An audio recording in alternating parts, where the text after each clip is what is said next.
Hi class. The topic of this video is about recoding and creating new variables, along with a brief introduction to using syntax in SPSS.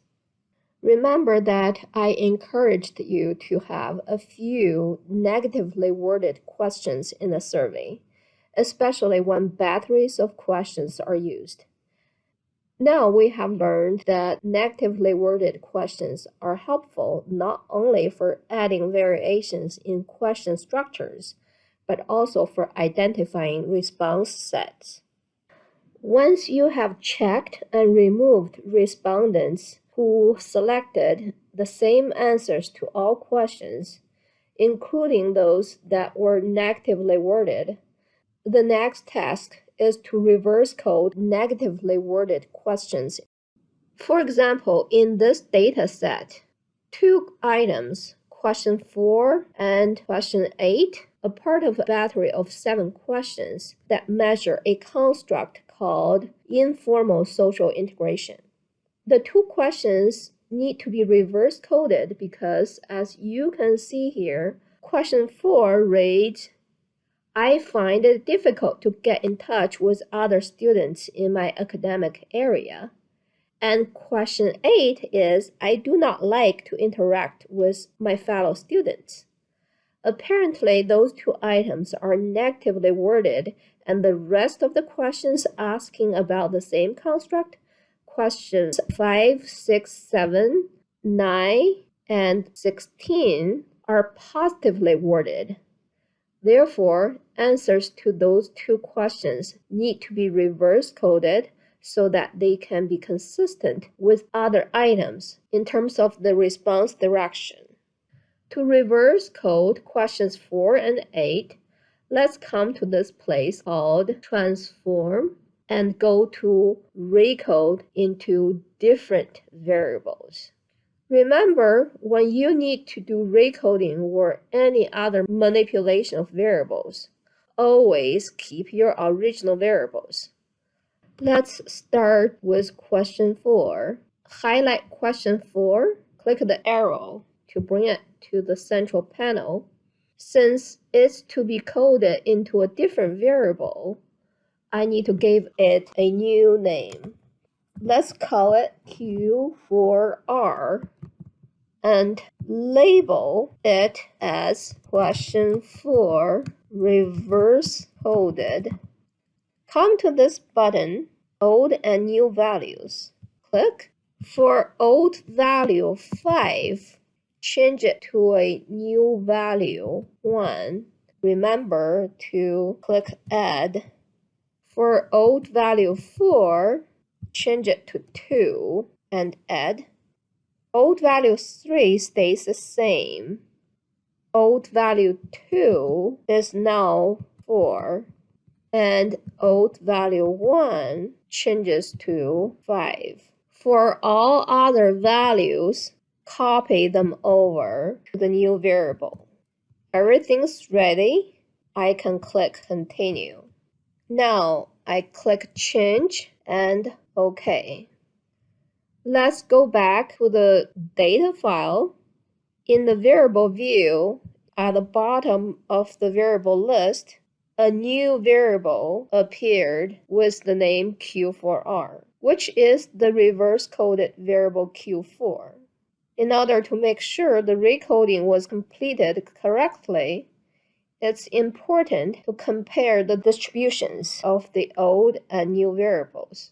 So, come back to Analyze, Descriptive Statistics, Frequency, pick question 4 and question Q4R.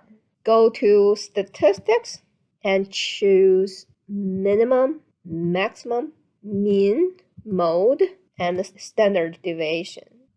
Let's continue here. Make sure Display Frequency table is checked. Click OK. In the output window, make sure the two variables have comparable statistics.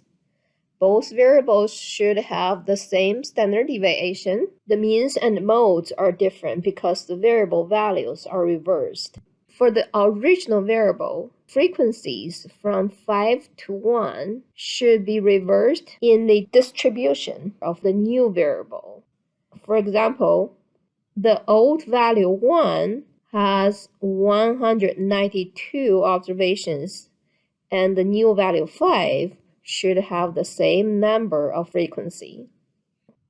Once the variable is correctly recoded, it's time to label the variable values accordingly for the reversely coded question 4. You can do it in the variable view. For Q4R, just click the right end of the value column. Label 1 as strongly agree, 2 as agree, 3 as neutral, 4 as disagree, and 5 as strongly disagree. Okay? From this point forward, all analysis that involves Q4 should be using Q4R instead.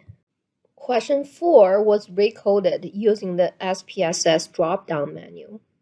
Next, I'm going to recode question 8 and use it as an example to show you that the same task can be completed using syntax. As a matter of fact, using syntax for data processing is much more efficient, especially when you are working with large data sets and need to repeat the same tasks many times. We start with transform, and remember that it is important to keep the original variable and recode it into a different variable. First, let's find question 8 from the list of variables. Bring it to the middle panel. Name this new variable Q8R. Give this new variable a label and click Change. Then proceed to this place called Old and New Values. We are reverse coding, so for the lowest value, we code it into the highest value. When the old value is 2, code into a new value of 4. 3 stays unchanged. The old 4 and 5 becomes 2 and 1 respectively. This is a 5-point Likert scale, so all 5 values are taken care of. All missing values or other values can be copied over. I can now click Continue to move on. At this point, we could click OK and the new variable would be created and added to the data file. But let's take a different route by using syntax. So instead of OK, let's go with paste here. A new window pops open. This is a window for editing SPSS syntax. And you can see the code for recoding is already here. One of the advantages of using syntax, especially for large-scale data analysis, is that it makes the data processing much more efficient and saves a lot of time. For example, if I have many other variables that need to be recoded in this data set, rather than repeating the same transform, recode, old, and new value steps every time, I can simply highlight, Ctrl-C to copy, and Ctrl-V to paste. For instance, I can update the variable names from Q8 to Q4 and use this block of syntax to recode question 4. Since I already recoded Q4, right now, I highlight the part of the syntax for recoding Q8 and click this Run selection to run the syntax. In the data file, let's go to the variable view. Now, question 8 is recoded and added to the data file. The next trick that I'm going to show you is how to create a new variable from existing variables in the data set. Let's say that I need to find the total score of all questions in the subscale called informal social integration. All 7 questions measure different aspects of the same construct, and 2 of the negatively worded questions have been reverse coded. To get the total score of the subscale, I need to create a new variable. In the data view, start with this menu item, transform, and click compute variables. I'm going to name this new variable social, and in the space to the right of the equal sign, add the 7 items together. Be careful here, because 2 of the questions are reverse coded. The new variables should be used instead of the original ones. So I'm going to bring the reversely coded variables here first, then add the other variables in the same scale. We can click paste here. In the syntax window, a new section of syntax is added to this editor. It says compute social, then the equation. Double check the information, and then highlight this part and run selection. Let's check the variable view. This new variable social is here now.